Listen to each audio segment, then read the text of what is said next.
Netflix just bought Warner Brothers, so what happens now?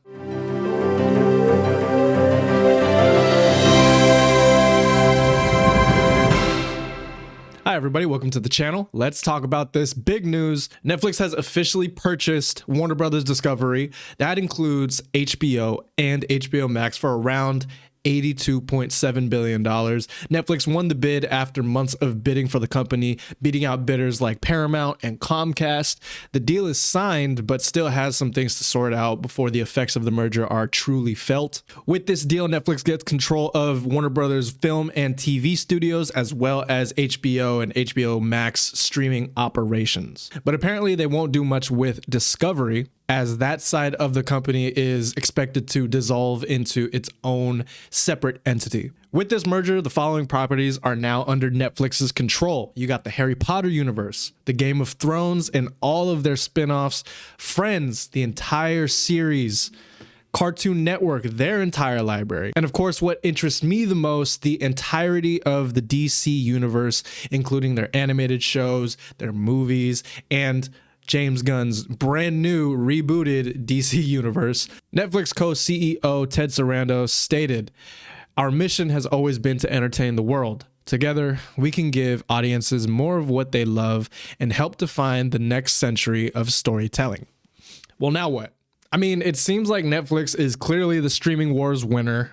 They just landed a huge back catalog of content that they can now implement into their own streaming service, and now that's huge. And then with this, they also get everything that Warner Brothers makes in the future. They can put it on Netflix. This could potentially mean that titles like HBO's Harry Potter series and all the Game of Thrones spinoffs, like House of the Dragon or the Kingdom of the Seven Knights or whatever it's called, those can potentially live on the Netflix platform, with some people speculating that Netflix plans to merge HBO Max and Netflix into one streaming service. Also, because of this deal, DC Studios now has a new owner with Netflix. However, from the looks of it, it seems like Netflix is going to let James Gunn continue doing what he was doing. Remember, this is technically not Netflix making these films now. Netflix is not going to be in charge of producing the new DC stuff, producing the new Game of Thrones. They're not going to be producing the Harry Potter series.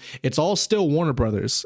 They just got control of Warner Brothers and their production studio. So from what it looks like right now, I mean, things can change, you know, and I could be mistaken, but from what I see, it looks like Netflix bought Warner Brothers Studios, and Warner Brothers Studios is going to continue making the same thing that they make. You know, Netflix, of course, is going to have a little bit of influence in it, but Warner Brothers as a production studio, as a production company, it seems like they're just going to keep continuing on.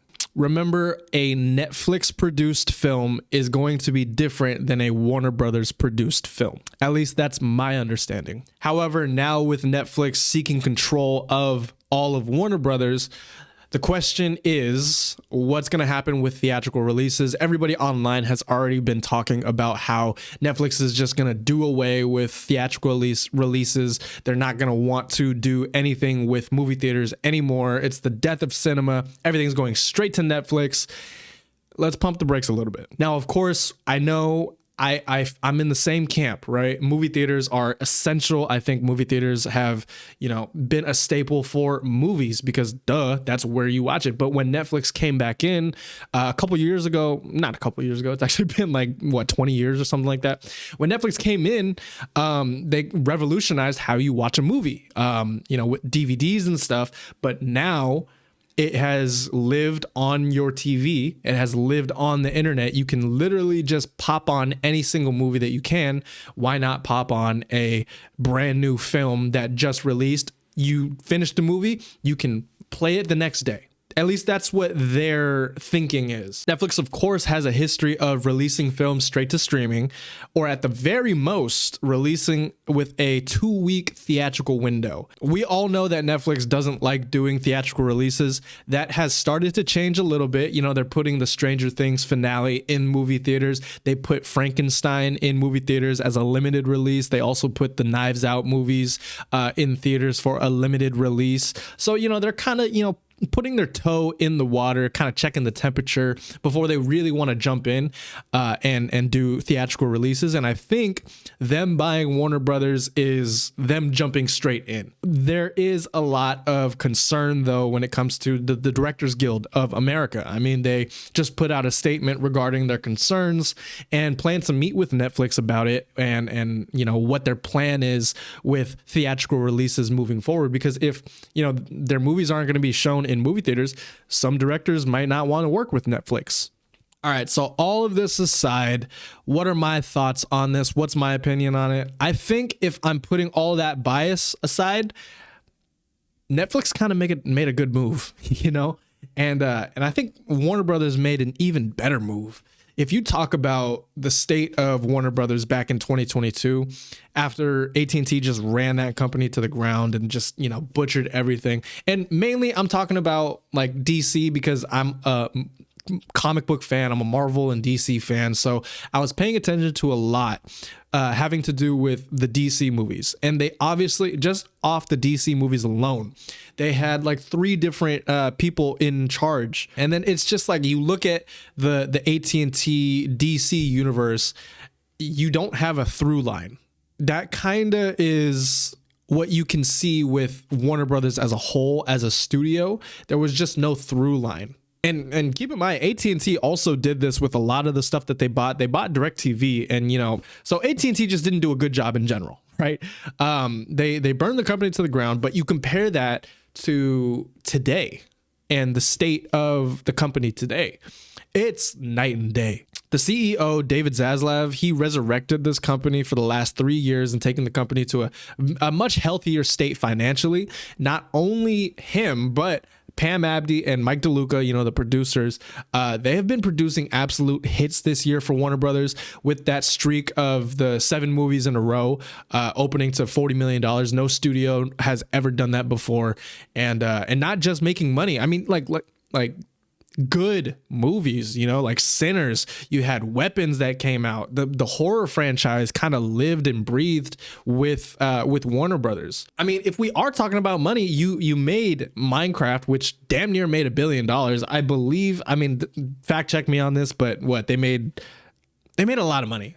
I'm pretty sure they made $4 billion in the year of 2025. The year's not even over yet, and yeah, man. So I think it's an absolute win here that Pam Abdi and Mike DeLuca have been, you know, doing for the company, what they have been doing for the company. So I think the deal itself makes sense for both parties, right? Netflix would want that. They saw that the box office is incredibly successful, but they don't necessarily want to handle that themselves. So they bought a studio.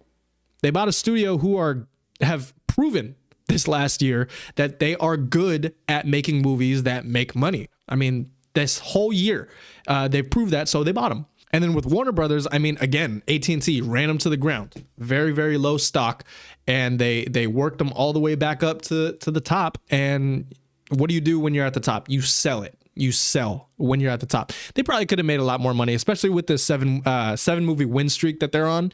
I mean, they're hot, but I don't blame David Zaslav and Warner Brothers Discovery for, you know, selling for what, $82 billion. Of course I would sell something for $82 billion. I'm not stupid.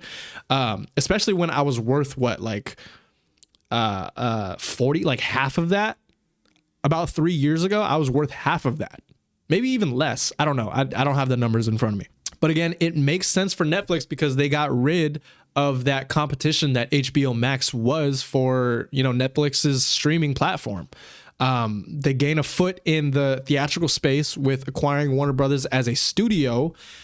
And now Netflix has a huge streaming platform, potentially, right? Because we don't know if HBO Max and Netflix, as of right now, are going to, you know, remain separate. Now Netflix could potentially have this huge streaming platform if they decide to merge those two streaming services with like tons of back catalog and subscribers, and now they can release films through Warner Brothers theatrically. You know, they don't have to handle that side, just Netflix by themselves. It's a win, man. It's a win. One small concern that I have, it's not my biggest concern. I'm going to get to that. One small concern that I do have is, will Netflix increase the price? Now, look, you have a whole catalog of HBO Max and you have a whole back catalog of Warner Brothers, and you know, you're eventually going to merge them together, or you're going to keep them separate. The price is going to go up for both. The price has gradually been getting more and more expensive for Netflix. I remember when I think it was like $6.99 or $5.99, no ads. Now the base with ads is, I believe, $9.99. Check me on that. But there's new plans now where it's up to what, $25 a month or something like that for Netflix. Crazy, right? And it's only going to get higher, and it's just going to get to the point where, like, to me, I think cable might be coming back, like those cable packages. You're paying for a bunch of different channels.